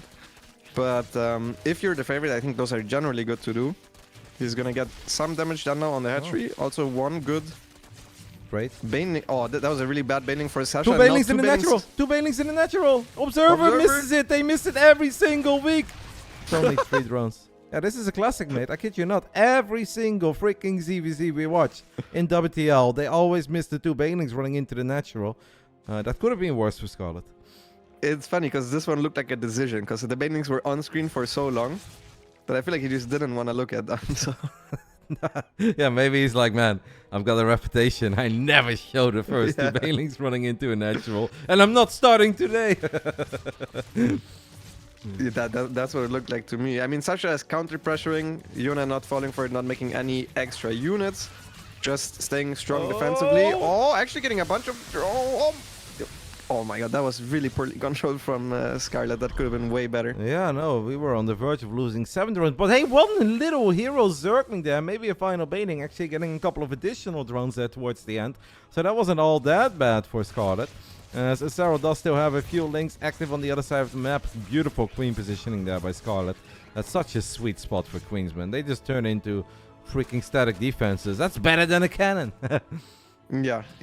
I mean, Serral did decide to go for the Evo, and Scarlett instead went for the quick lair, so she might... Oh, once again, a mistake there with the Zerglings. Even the Baneling gets hit on a bunch of the drones, only gets one of those slow ones. Oh, why don't we have one more link? Because one tap is all it takes. Like, one link could just go on an absolute monster skill there. And now a single Baneling obviously has some potential too, but good defense by Scarlett, not letting that Baneling connect with the low HP drones. Dude, Serral has his helmet on again. He's just making defensive roaches. Now he's trying to fake some aggression with it, but those roaches were unnecessary. He's a little bit lucky, honestly, that Scarlett is biting and making 2 spines right now. Because this doesn't really look like a real aggression from him. And he's also taking his own 4th base. Yeah, Scarlett is over-making units right now on the defense. If she just made a Swire, I would have loved her position. Because the lair of Serral is so late. Yep. It is indeed very late. We've got road speed already halfway done for Scarlett, while Serral his lair is only halfway done. So Scarlett absolutely should cancel these spines. I hope that she will for her sake. Does seem like that was a cancel, right? Oh, Nidus! Alright, we cancel all the spines and drop the Nidus. Yeah, I mean, she did make a lot of defensive units. Not sure if that was the plan all along. But I have seen her play this before. It's just... her units are not gonna have +1, and Serral already has basically the same amount of roaches. I mean, I thought the same last game, though, to be fair. Yeah, no. She just randomly won. So if the Nidus goes up in the main base, things can go dicey very quickly. Well, but I think you hit the nail on the head in the previous game. Serral thought it was over, right? Serral made a lot of units, was safe, he thought it was over, went back into droning. Scarlett shows up with even more, gets the job done. I take a look at the main base, by the way, and there isn't vision everywhere in the main base, but... yeah, this should be very difficult for Scarlett, because Serral does have +1 missile attacks, has a beautiful concave on top of the ramp, has a 4th hatchery, so even if like this hatch would fall, not even that is the end of the world. Normally when the person that's going for an offensive Nidus is down 25 supply, look at the amount of money that Scarlett is sitting on. Okay, now she's spending it, but that was just a bit too much, right? If that first Nidus goes down, you're not supposed to have 900 minerals in the bank. Yeah, absolutely not. Maybe she was supply locked. I'm not entirely sure. Serral also is on top of his own main base, on top of the Nidus in his main base with the extra links, and now Scarlett is trying to engage, but I mean, she has less units, and those are worse upgraded as well. Her only upside is that she has roach speed, but it doesn't really help in a direct fight, so Serral defends that very cleanly. Yep. Also shot down the Nidus network attempt into the main base, so Serral is going to stabilize on his 4 bases, can get all of his own fancy upgrades. And it does seem that Scarlett is going to have to settle for a draw unless he's able to pull off an absolute miracle. But down a base, down in upgrades, down in basically every single metric. That is important in the game of StarCraft 2. In ZVZ against the Helmet Man, it seems like a very tall order to turn this into something. Absolutely. I wouldn't even want to play even Roach versus Roach against Serral, so... this position, honestly, I would have quit by now, even if in an important match. Well, she is going to try. And obviously I don't hate it. I mean, Scarlett on the verge of making some history. Already made history, right? Literally the first game that Serral has ever dropped representing Basilisk in a team match. I believe Serral went 8-0 in WTL Code A and was 18-0. So he was 26-0 for Basilisk before this best of 2 started. Now 26-1 does seem like we are going to try to start a new streak immediately. And Serral is obviously in the driver's seat. I do want to see Serral put kind of the pedal to the metal. Like, I know we got a couple upgrades on the way, tunneling class, but I always feel that as long as you let your opponent max out, they will have a chance. Kind of an awkward engagement here by Serral at first. Even if Serral has more supply, I kind of felt that not all of it was here. Does seem like it's still good enough, but not the prettiest way to start a fight. Yeah, not the prettiest way, but as you said, as long as Scarlett's not maxing out, she just is too far behind. Serral can simply produce more units. And he already has more units, and his units are also better upgraded. And the fight in the end, he might have to go back one more time. Runs through a corrosive bile there. But I think not even that, because he still has enough units on the other side of the map. And Scarlett's is down 3 upgrades at this point, which I've only ever seen in the laser games. Why is Miko catching strays right now? Because that's a Miko build if I've ever seen one. Alright. Miko also takes credit whenever this type of stuff works. I've seen him watch a Serral versus Reynor on Babylon on his stream where he was watching the replay, and he was like, "Yeah, that's like a build that I would do." So Serral basically copied me, is what he said. Even though it wasn't his build, it's just a build that he could do. Looks like a build that he could. Scarlett so takes credit for those. Yeah, Scarlett forced to take this fight even before her +1 missile attacks is done. And that just seems like an unfair fight. The Roaches and Ravagers are a lot stronger on the side of Yona. And that does mean that Serral will start another streak. Is now 27-1 in his lifetime of representing Basilisk in the WTL Code S. Means we're going to settle the prediction and get ready for the Captain versus Reynor. Not quite roommates, but obviously 2 guys that did live under the same roof for quite some time. And obviously 2 very good friends. Yeah, 2 good friends. I'm a little afraid, I have to admit, because Reynor is a very consistent 50-50 player. And this time we do need 2 wins on the board here from Harstem. But I've seen miracles happen with this man before. A home story cup champion. The reigning home story cup champion. Oh, you mean Harstem? Yeah, Harstem. Harstem. Yeah, Harstem is a home story cup champion. Reynor is the reigning home story cup champion. Yeah, that's true. That's true, actually. I didn't think about that. Yeah, that kind of came out of nowhere, even for Reynor. Even Reynor didn't see that one coming. He was going to Crayville to just have a good time. I hope you're practicing, by the way, mate. I know you said you took a little bit of a break after the big tournament that we had in ByuN Shopping, the Summer Championships. But you know about my dream Lambo? I had a dream, mate. You shipped it.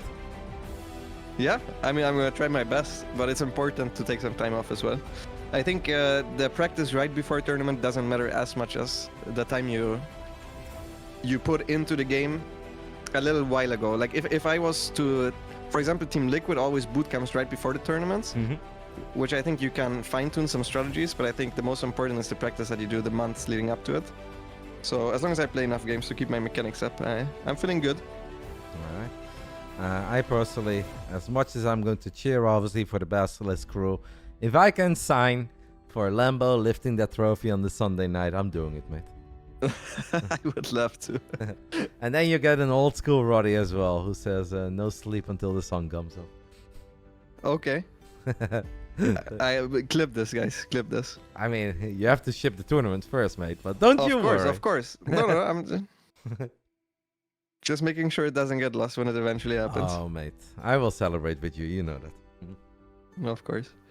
Hey, you gotta ask Reynor. After Reynor won the last Home Story Cup, he was like, "Oh, come on, Kev, like, everybody's going to bed. Like, I won a tournament." I was like, "Okay, fine, you little dickhead. I'll stay up with you." And we had a fun time hanging out with the crew from the Czech Republic. Here's the player profile of your man, Harstem. That's an awesomely good-looking picture. It looks so good that doesn't seem like a real person to me. What is that? Yeah, absolutely stout of a man. 9 in mentality. Very fitting, I think. Absolute Earnings unit. 1, just like all of us. Yeah, most of you guys. For the people who wonder how the earnings work, apparently you get 1 point for every $100,000 you've won through playing StarCraft 2 tournaments. Which seems pretty harsh on like literally everyone besides Maru and Serral. Yeah, now that Rogue is gone, the 3 big ones. I guess Dark also has a lot of money earned. Yeah, there's But a I few think more. most people have a 1. Reynor 6. Reynor's done all right for himself. But an 84, by the way. Reynor! They're giving him more love after that victory over Maru. Reynor was the 82 man. At one point, I think, dropped to 79. But Reynor is back in the 80s, baby. And he's climbing 84. Yeah, 84. Pretty good. I mean, usually I would rate him a little bit higher. In the World Team League, maybe even a little bit lower. But You're mean. Hey, he's gotten a couple of 2-0s, mate. He got a 2-0 over Papi. He got a 2-0 over one of the Chinese guys as well. Who was it? Maybe Joliwa Loves? no, that was Serral. Oh, okay. Big wins, big wins. All right, guys. Neo Humanity, top left side, representing the Shopify Rebellion. This is Harstem. And his opponent in the bottom right, representing BASILISK, is Reynor. For everyone that's unfamiliar with the WTL code as we are playing a best of 7 with a bunch of guys playing best of 2. So the first team to get 4 map wins on the board wins the Clan Noir. We're going to play all the series regardless. If it's 3-3 after the 3 best of 2s, then we go into an ace match. So obviously for this match, if Reynor wins just one game, he brings it home for Basilisk and we will improve our record to 9-0 in the regular season. If Harstem goes 2-0 here, we got an ace match, and obviously, I'm just gonna be honest, that would be kind of scary because that Finnish guy is just getting absolutely wasted right now somewhere in Finland, partying his butt off. So he does not have a screen and a computer. So kind of hope that Reynor brings it home. Yeah, we were talking about that before. We were very happy about not having to face Serral in the ace match, but first we need to get there.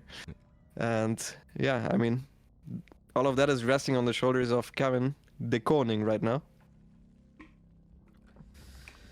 I've seen Harstem play a couple of very solid PvZs. What I always love about how Harstem plays PvZ is that he seems so confident in often having very few units and then still splitting the armies up and leaving a couple units at the 3rd, leaving a couple units at the 4th, and then he still finds a nice little squad to roam the map, get a couple freebies, drop a good storm, push back the creep. I think Harstem plays a very difficult style of PvZ, like something like high skill, high reward, maybe a bit like Showtime, while you've got the other Protoses, like think of myself. It's like you do nothing and you make a bunch of carriers and you hope it's good enough. Like that is one way to play Protoss. I think Harstem plays very complicated but very awesome PvZ. Yeah, I love it as well. I mean, I also talk a lot with him, obviously, about the matchup, and I think what he's playing is close to what I think should be the optimal way of playing it, at least some of his styles. He can also play a lot of different styles, and I think when he's on, he can play fantastic PvZ. He also has a good late game. He has decent Tempest control, which most Protoss players don't have because you need a lot of practice with that. Yep. You need a hotkey for it as well. That's a bit of a problem for us. Exactly. Yeah, theoretically you need a lot of hotkeys in late game. You need a hotkey for the mothership to move it properly. You need a hotkey for Oracles, one for Tempest, theoretically also one for the run-by defense. So yeah, it's not easy playing Tempest in late game. No. Harstem is opening up with the Stargate. That's obviously within the line of expectations. First, Adapt takes a little look into the natural. Reynor can be a very cheeky boy on Neo Humanity. We know that he's a big fan of taking that center base with the Rich Vespian Geyser. And a lot of these roach attacks, they just become so deadly if he gets his hands on that. Where it's like, Protoss often hovering around 38, 42 army supply, and then Reynor can show up with like a 106 army supply. Queens, creep, roaches, ravages. It's just so difficult to defend that kind of stuff. Yeah, very happy he didn't take it actually. I saw him also not take it against Astrea in the most recent DreamHack match that they had. I'm surprised as to why he's not doing it, especially if you don't get blocked. It doesn't really make your early game harder. I know someone like Serral always favors just having a solid and clean early game, so I can see why Serral wouldn't take this space. But I actually expected Reynor to take it, if I'm being honest. Yeah, especially because he's have found a lot of success with it as well. It's not like it's very hit or miss. Basically, every single time I see Reynor on Neo Humanity in this matchup with the Rich Vespian Geyser, he just kind of wins. And it's often like, it's boring, it's one-sided, he's kind of steamrolls it as the first Oracle of Harstem dives into the natural. Very clean defense by the Italian. Not a single drone going down there. Bit of lost mining time, but that's still excellent. Yeah. I actually think that's not that bad. That has a lot of lost mining time and spore cancel.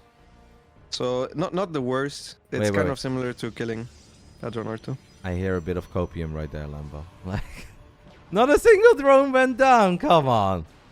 You don't have to pull all of your drones away against one oracle if you have 4 queens. It's a mistake. Jeez Like, Louise, I tough can't- crowd over here. Tough crowd, Like, man. I'm just being real. Like, I would not be happy with that. I would tilt my head and say, okay, this is a mistake by me. Okay. Well, you do have very clean early ZVP. I often praise you for that for all the right reasons. Harstem has a couple of stalkers being wiped in with Blink halfway done. Lynx could maybe run into the natural and main base. That's big for Reynor. That is big because it's going to get a perfect scout off, a little bit of loss. That's lost mining time right there, Lambo. What do we make of this lost mining time? Yeah, that is terrible. That's a scout. That's two probes. At the very least, 2 only. Oh, a lot of lost mining time. Those were A-moved for too long. And Harstem actually had a super clean build.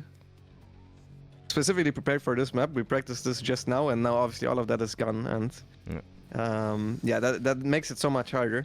To be fair though, Reynor is making a lot of Zerglings, and he did not drone up fully to 66, so that's at the very least good. And he also lost a couple of Zerglings. He's trying to defend us with Zerglings, but he did not go +1 melee. Yeah, we might have to cancel that hatchery. Reynor has to be careful. Does have a couple of queens. Harstem does bring a pylon, and he's probably going to get a gateway there as well, right? On the edge of creep, just to continue the pressure. Yeah, Reynor really needs to cancel this hatchery. Please, Reynor. Ooh, that's the last second cancel we've ever seen one. Lynx are active in the center of the map, looking for freebies. Maybe another run by. Not exactly sure what is happening here, but does feel that Reynor's play is maybe a tiny bit all over the place, right? Because we go for roaches, but we mostly make Lynx first. We have missile attacks. It definitely sucks for Reynor that he was forced to cancel that base as easily, actually. Like, it didn't even feel that Harstem really struggled to get that Nexus kill or hatchery cancel. And he didn't even go to 66 drones. He's getting outmined right now by the Protoss, so I'm liking this position for Harstem. It's also roaches with +1 missile, which I absolutely don't hate for Harstem either. So yeah, I think overall, even though the Ling run by was annoying, the build still hit like a truck, the way it was designed to, and now he's going into a Templar Archives. Now the one thing I'm a little bit worried about is if Reynor actually just all-ins with roaches, but if Reynor does transition, I really like Harstem's position. It's a lot of Lynx. Could go for that Nexus, and Reynor would also be able to get a cancel, but instead Reynor's going to settle for a few of these gateways. Sees a probe there. Kind of surprised that Reynor didn't click on that Nexus very quickly, because that Nexus barely had any HP. And I feel like that would have been a guaranteed cancel, but seems like the Italian has other things on his mind, but definitely a bit concerned. Zerg being down 6 workers in a 7-minute game, while only working with Lynx and Roaches and maybe some Ravagers that only have +1 missile attacks, no melee, no Baneling Nest, no Baneling speed. This is the Oracle going down. Would be awesome for Reynor, but that doesn't seem to happen. Yeah, I'm not loving it for the Italian. Oh, he's going burrow movement. I mean, yeah, to me it looks like just a roach all-in, but instead he's firing up a couple more drones and he's going roach, burrow, and burrow movement. But no transition inside yet from him. No infestation put plus Hydra done, no Baneling Nest. So he needs to get stuff done. And Harstem already has a very healthy stalker count. What is So kind of he should- cool, maybe for Reynor, is that the Robo is very late, right? But Harstem just seems to pick up on it immediately. 3 cannons, 3 batteries, a Robo on the way, and even a backup Oracle. So I don't know if this is going to work for Reynor. I guess it will all come down to the execution. But it feels that Harstem has all the right tools to defend this. Absolutely, yeah. I mean, there's still outplay potential. Obviously, Reynor is the fastest Zerg there is. He's firing up Storm, which is not the most helpful, but I mean, to be honest, his supply is looking so good that I don't even mind it. If he gets up Storm and if he gets up High Templars, Reynor is going to have a tough time dealing with a maxed out army. Yep. Like, Reynor needs to trade right now and he needs to kill some stuff. Even like dealing with 180 supply of Protoss is going to be a nightmare. Especially once Harstem is going to be able to complement his army with a couple of Immortals. And this is exactly that PVZ we were praising of the captain earlier in the game, where Harstem is very good at playing a complicated style, but maybe the one weak point of all of this was still the natural. Reynor just goes for it, goes for the cannon. He doesn't kill it, though. He does kill it in the end. But that took a little bit longer than ideally he would have liked to. Revelation goes down on a few of these roaches. A lot of roaches active on the left side of the map. Reynor needs to do serious work, and so far he's not finding it, but he's obviously not done yet. Why are the probes A-moved? They should... What? I mean, Reynor is getting some good damage done now. Yeah. I have no clue why he A-moved those probes. They should have just been evacuated. I guess he had a lot of them.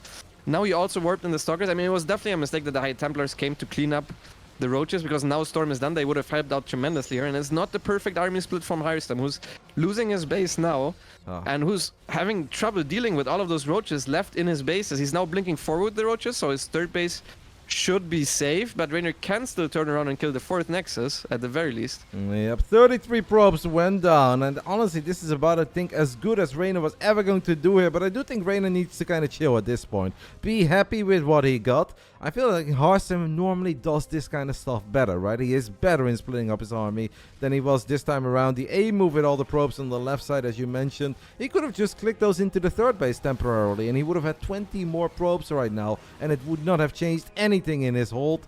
Reynor, obviously, great job in finding the weakness, maybe in the natural, the one spot that was not over defended. But he's definitely not there yet. The army supplies are still close, and it's just mostly Roaches. But Reynor, of course, has transitions on the way. Lurkers, Hive, all the good stuff. Yeah, I'm a little bit worried for Harstem because he doesn't actually have a huge immortal count, and Stalker Storm is not that good against Lurkers. It can delay, especially if you're on the map, but Reynor has full map control as well, so it's going to be relatively easy for him to get set up. And he's just outplayed him with a simple 1-2 punch. Harstem had enough Stalkers to split them. It was really just an execution error on his side, which is a little bit sad to see because I think he was in a prime position in this game. No, I'm with you. I'm totally with you. And I think that Reynor would probably agree with you on that as well. But always kudos to Reynor, right? It's so impressive that these guys, when you play ZVP and you feel like you're in these scenarios that you've been in a million times before, Reynor is still able to sniff out the one spot where he can maybe make the difference and get the snowball going for himself. And by sending that many units into the natural where there was only a single cannon and a battery and the other units were out of location, and that's kind of what started it all for Reynor. So kudos to Reynor for full sending it, because if the entire army shows up on the left side or in the third base, in the fourth base, it gets pretty much nothing done. Yeah, absolutely. Harstem also doesn't know about the Lurker transition, so he's gonna have a really hard time even stopping the Lurkers from crossing the map, which is usually the weakness of the Lurker against these types of armies. But now they're already sieging on top of the third base, and Harstem is struggling to get into position with his High Templars. The High Templars are all lining up. It's just an awful position for Harstem, who's trying to get through a choke that he created himself. And Stalkers are just not that good against Lurkers when they're forced to stand there and fight. Might still clean this up, but obviously there is going to be a lot of reinforcements for Reynor. Reynor was kind of rich behind all of this, but not ultra rich, as I don't think those Lurkers were revealed, as Harstem is going to end up losing a few more, and Reynor brings it home. That's a 9-0 for Basilisk in the regular season of WTL Code S. You see Harstem a little bit upset there with that game, because I think he felt the same way as you and I, Lambo. Things were actually going very solid for the captain. Yeah, absolutely. I don't really even understand the way Reynor played, because you can, if you want to go Roaches, you can just defend the Blink Stalkers with Roaches initially. All you need to do is basically delay your fourth base, but the fourth base got cancelled anyways, even though he made a ton of links on like 55 drones or something ridiculous like that. And if you do that, usually with +1 melee, you can at least do some counter aggression at the same time, but not the case. So I was liking it for Harstem. Harstem also was very certain that Reynor was going to play Roaches and was going to get +1 missile. So that's why he made that build, and I feel like it worked out well. Just Reynor played a little better than him afterwards. Yeah, it's very difficult normally to get a cancel on the fourth hatchery, but Harstem is kind of shut up there with that Stalker army after dealing with that run by that maybe slowed down his move out and did do a little bit of direct and indirect damage. But that was still a very easy and smooth cancel, and after that Harstem found himself in the worker lead against the Zerg with only basic units, not even that many Ravages, no Baneling Nest, and that is something that almost any Protoss would sign for any given day of the week. Unfortunately for the captain, I don't think he expected Reynor to send that many units into the natural. I think maybe he thought Reynor is going to split up a few units and try to run into the natural with 5 or 6 Roaches and just deal with it, focus on keeping the third base and the fourth base safe. But Reynor obviously showed up with like 60, 70 supply and just bomb rushed the natural, and that's really what made the difference. GG's though, mate. GG's. Obviously we're gonna watch that final game together, but it was a pleasure. I liked it. Oh, yeah, I mean, it was fun. It would have been a whole lot more fun if ByuN started with a 2-0. But alas, here we are with the last map. Harstem actually didn't plan on picking Grass 1. He had a different strat lined up, but he told me he might feel compelled to maybe try something else or something similar if he feels like he just lost because of an execution error, which is probably exactly what happened. Like that just shows me he had the exact same thoughts as us. And I wouldn't be surprised to see another Stargate opener. Okay. Harstem is quite good with the Adept openers as well. We've seen him find some good success with that. Bottom right side, guys, of Gress 1. Final game of the WTL today. It doesn't matter all that much, but I guess there are WTL player points on the line. Bottom right side, Harstem. Top left side, Reynor. I'll just do it for both of us, Lambo. And while Reynor goes for a somewhat early pull here, you can talk about that. But maybe you can also explain the WTL points. Are you familiar with them from a player's point of view? Yeah, that's those points. Basically, we're trying to collect points throughout the season in WTL and then the Kung Fu Cup to make it into an offline event in China, I think. The top 16 or so make it. So that's why usually you would like to play every week. I still took this week off, but I'm trying to play every week because of it. I don't think Harstem or Scarlett even are trying to qualify for it. And I'm like on the edge basically at this point to qualify. So I'm going to play, I think, the rest of the weeks and also try to do well in the Kung Fu Cup. Yeah, I believe the name of that tournament is the Masters Coliseum, but I never heard about it being offline, though. Are you sure about that? Oh, maybe it's not offline, but I thought it was an offline event, yeah. It is a big one. I think it was $45,000 prize pool or something, and it might even get bigger, but I do not believe. Harstem is very unhappy about the fact he lost that probe there, by the way. As Reynor dropped an early pool, Lambo, I appreciated the explanation of the tournament. What do we make of these links running to the other side of the map? I think Reynor was just hoping for another no scout because Harstem went no scout last game, and now that he did scout, it's honestly should always be good for Protoss because it's not even a short map. It's obviously a relatively big mistake to lose the probe. The probe actually delays the Zerglings as well. If you send it without Mineral Walk, the Zerglings can't catch up to it and they can't overtake it. So there's a little tip for the Protoss players if you're getting 12 pulled. Move command your probe back without clicking it on the minerals so that it will hold up. That's such a big supply block. That is the biggest supply block for Harstem. You can see there on the camera as well. He's not happy. Cybernetic score will go down. Chrono Boost is wasted. Harstem with the ultimate Roddy move there. The 23 out of 23 supply block with the Chrono going down as well. That's painful. Maybe Harstem fuming a little with the previous game because he knew that things were going so well. I mean, already in this game, things were going well because he scouted against a 12 pool, which you don't see 12 pool anymore because these maps are just not good for it. And you should always be ahead if you play it correctly. One thing that is really lucky is that Reynor didn't realize that the adapt was cancelled because Reynor saw that there was a unit started and he obviously didn't just assume his opponent was supply blocked, so his Zerglings went back. The Zerglings actually could have been so annoying because Harstem cancelled the Adept and then the Cybercore fell, which means it took forever. That means you would have to chase those links for like the next 2 or 3 minutes, and Reynor, you obviously said it, a very fast player, is going to be able to keep those guys forever with just the Zealot and Probes chasing it. Yeah, that could have indeed been a whole lot worse. Up to the point where I think I would tap out. And I'm like, yeah, I'm done with this game. I am not chasing links running around in my main base in natural for the next 2 minutes. But I guess Harstem dodged a little bullet there. Yeah, still very bad position for him. Already being overtaken in workers is not normal. For this stage of the game, at the very least, Reynor doesn't have speed, so Harstem can try to make some stuff happen. He did not cross the map though with the Zealots, which would have definitely helped. But I guess it would have left him open at home for a Zergling run. But I would have really liked him to move across the with the Zealots and just keep a probe in the wall. I think that would have been the proper move because you can force all the queens to the front and then try to do stuff with the adepts. We've got the 2 adepts shading into the main base. Obviously, link speed is long ways from finishing up. So Harstem has some good potential here. No Evo chamber going down. I would have kind of liked that. I actually want to see him cancel that Shade Lambo, and that's exactly what the captain does. I think it's a perfect call. Good save there, though, by Reynor. But as long as these links don't have speed, I think you could have stuck around. It's a shame that he got that close to the queens, because I think these adepts had even more potential. But we're not done yet. The captain fires back. 3 adepts now show up in the natural, and Reynor only has slow Zerglings and queens that are out of position. Yeah, good choice here by him to go for the extra adepts, although those get surrounded by the drones. He gets 5 drones. That was really necessary for him to come back into the game, honestly. He's getting a fast third now, so at this point I think the game evened up again. Loses an extra adept that was maybe unnecessary. Oh no, he's going to lose the second one as well. I actually think Harstem could have easily saved both of those adepts. Yeah. That's a bit of a shame because I think Harstem did good there. As you said, it was definitely necessary to find some damage, but I think he could have done more. If I think of a player that was always incredibly good in getting value out of adepts against the Zerg that didn't quite have link speed yet, I think of Neep, man. I feel like Neep was the finest in the foreign scene. He'd win games with 2 adepts. It's like, alright, no link speed. Really sucks for you. Adept number 3 and 4 show up, and it just never stopped. I'm sure that you've maybe been on the wrong end of that once or twice. Yeah, absolutely. I respect Neep very highly in PvZ in general. I think he had the best late game by far. Like, not even the only pros who ever got close was Reynor's off race.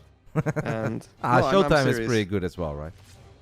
Yeah, but I think nowhere close to Neep, especially with Tempest. Okay. So yeah, in general, I respect Neep a lot. And he always played very old school, so a lot of adept moveouts, even without glaives. Even sometimes Stargate into like 8 adepts just running across and always being annoying, shedding in multiple bases and then showing up on the 3rd base with the oracles. The 2 oracles and the adepts finding some drone damage. 5 drones have gone down. Harstem changes targets, wants to get the queen, gets the queen. I mean, Harstem is playing a mighty fine game too here if we just ignore everything that happened in the first 2.5 minutes of the game. Because Harstem is finding now more value. Can he save both? He saves both of the oracles. Jeez Louise, the captain, showing us that he's still got it. Yeah, absolutely. Reynor this time realizes though what he's up against, fires up +1 melee, and this time he is the one that's up 10 workers. So definitely still a better spot. But I would say he's gonna have some trouble defending this 3rd base, this 4th base rather, if Harstem just goes for it, because Blink is soon to be done and Reynor has very little units on the map. Yep, and Reynor obviously trying to replace all of the drones that have fallen. Revelation goes down, Overlord will get picked off, the 2 creep tumors got revealed as well. I don't even see another creep tumor there. Where's that creep coming from? What? The hatchery, I guess. Oh, that's crazy, no? That the hatchery and those, I guess 1 creep tumor was on the ramp. And that obviously means that it's very important for Reynor to get another creep tumor in there, because there is only 1 creep tumor on his screen. It's in the bottom left side, as the Lings and Queens are going to bring the fight to these Stalkers. Reynor needs to make sure that he doesn't get too overeager, doesn't lose too many Lings chasing this Protoss army. The Oracles obviously need to stay away from the Queens, but so far so good for the Dutchman. Harstem really needs to start his Templar archives, because Reynor is going for a Hydraling Bane timing. And that's really difficult to hold without AoE. And he's starting it now, so I hope he is on top of chrono boosting his upgrades. But in general, going for a Storm against Link Bane Hydra is really good. Reynor obviously is a 4-base Zerg, but the drone count really isn't all that impressive, and Harstem is excellent in building probes non-stop. He's getting really good trades here as well with the Stalkers. I feel like it's been very clean micro by the man from the Netherlands, or the Netherlandian, as Trigger would call him. No, and look at the HP on these Stalkers. Harstem has done such a good job in blinking those voids back over and over again. Yeah, as long as he keeps watching out, I think so far he lost basically no Stalkers, at least that I saw. So, great micro from him so far. He really needs to start Storm. Okay, here goes Storm. Because Reynor should attack with the moment Baneling speed is done, basically. One thing that Harstem has to keep in mind, though, is that as awesome as that micro was, his entire army is pretty fragile. A lot of these Stalkers are going to show up to the next fight with like 95 or 100 HP. The 2 Oracles are like 40 shields away from dying. So as good as the supply looks and the armies may be big, Harstem definitely needs to be a bit cautious and realize that this army doesn't have the same survivability as other Protoss armies would have that look similar. Yeah.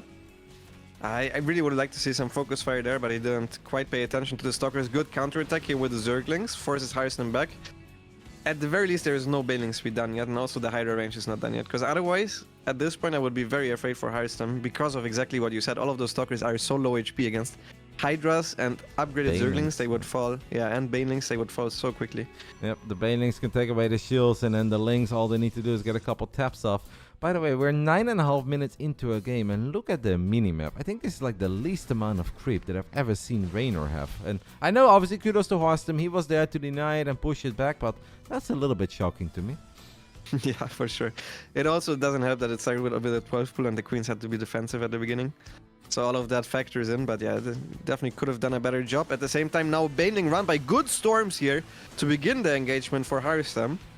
Yeah, no, I feel like the captain is looking alright. Sure, the Banelings will always find some damage. Another storm goes down. Will those Banes make it into the probes? Harstem with a clutch warp in there. I don't really like that blink. I think that one was very unnecessary. I don't know if that was a misclick. 2 Banelings trying to connect with all the probes, but that does not work. Harstem doesn't just weather the storm. He is the storm.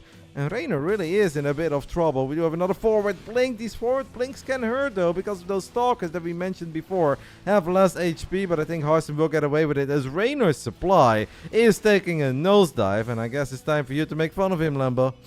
That 50-50 man is back. True to his fashion, a Warp Prism in the main base. There was a Zealot counterattack at the forward base, which didn't really have that many drones to begin with. And at this point, Harstem is running away with it. He has so many units. Reynor can't split his units anymore and deal with all of it. And Harstem just played a really good game. If we take a look at it, resources lost.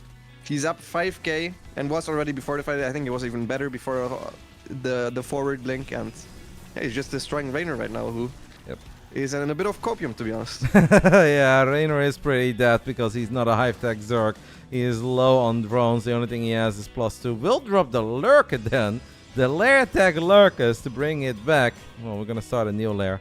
Yeah, you're right. The 103 supply does not look promising. I do want to, by the way, explain that Reynor has been very busy, guys, over the last week. He has been studying a lot, something that I think he hasn't done for a long time. He's been very busy with schoolwork. He's been taking exams. So I'm already very happy that he was A, able to make it today, and B, that he was able to get that very important first win on the board.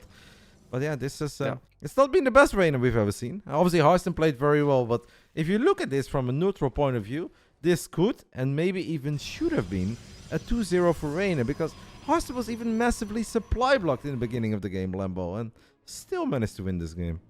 Yeah, absolutely. I hated Harstem's position to begin with, and I think he had a builder advantage in both games.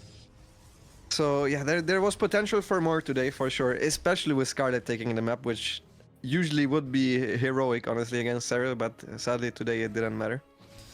Yeah, well, it would have mattered a lot. I don't think many people would have predicted that the MVP between the Shopify Rebellion and BASILISK facing each other in the regular season would be the young man from Canada. All praise belongs to Trigger, because he was massive for us today. 2-0 over ByuN, the man who was born on the most glorious day of the year. Does he have this? Oh, ByuN has the same birthday as you, right? Yes. I was wondering if you would be able to figure that one out, but yeah.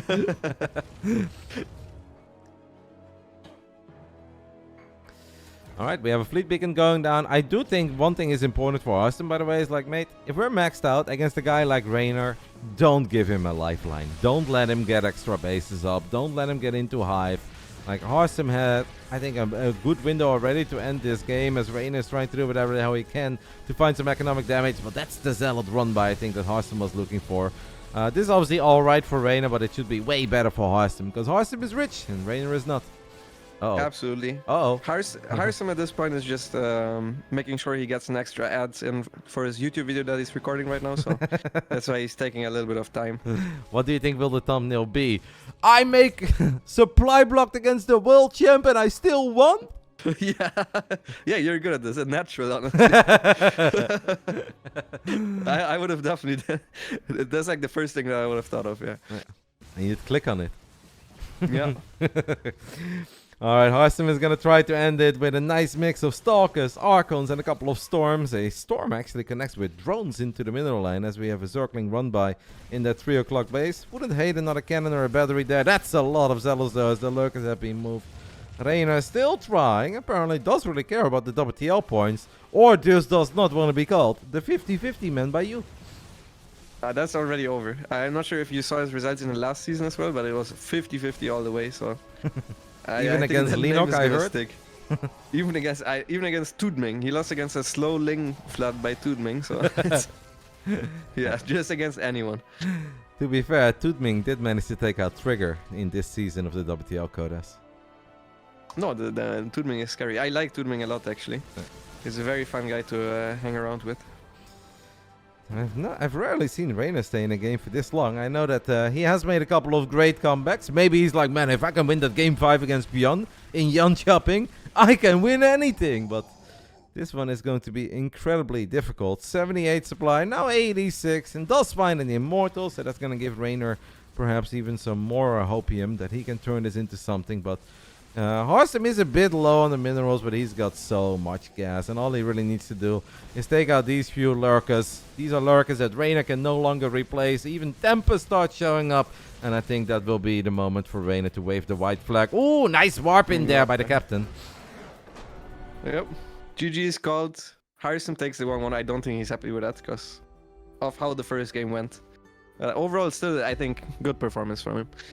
Excellent performance by Harstem, because that first game could have belonged, maybe should have belonged to him if he would have just done what we give him so much praise for normally, and that is split up the army properly, keep track of the units of Reynor that were roaming around.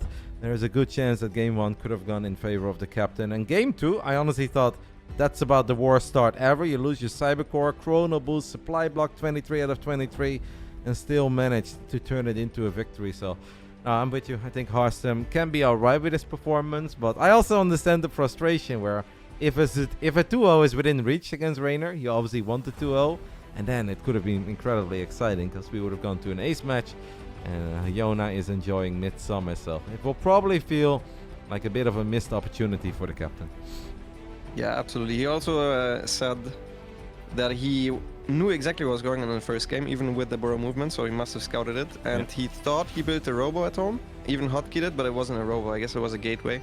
That just adds extra insult to injury already. But I think even with the tools that he had, it was definitely winnable. Yeah, so no, he had a solid army. Like, the army supply was totally fine. He got cannons very early, while the upgrades weren't even done yet. He had batteries, so I'm with you in that one. Yep. Okay, well, was fun, Rotti. It was a pleasure. Tell Dr. Dario that he got lucky we didn't have to go to an ace match, because I was so ready, mate. Don't worry, we have clips of you before the match, so I don't think he's buying any of that, but we'll see you guys. We're gonna try to make our way through the playoffs and hopefully see you guys in the grand finals. That would be amazing, mate. Hopefully we'll be waiting for there. We are not there yet. Obviously, we need to take out on-site first in the regular season, and then hopefully we can make it into that final slot of the playoffs bracket. And yeah, it would be a pleasure to see you guys battle your way through the playoff bracket and obviously hopefully get there. But I'm not worried for you guys. You guys have an amazing team, all great players, so I think we'll see you there. And I hope you guys have one hell of a run. It was a good time, mate. Thank you for joining me today, and thank you for the games. Yeah, bye-bye. All right, take care, Lambo. See you next weekend.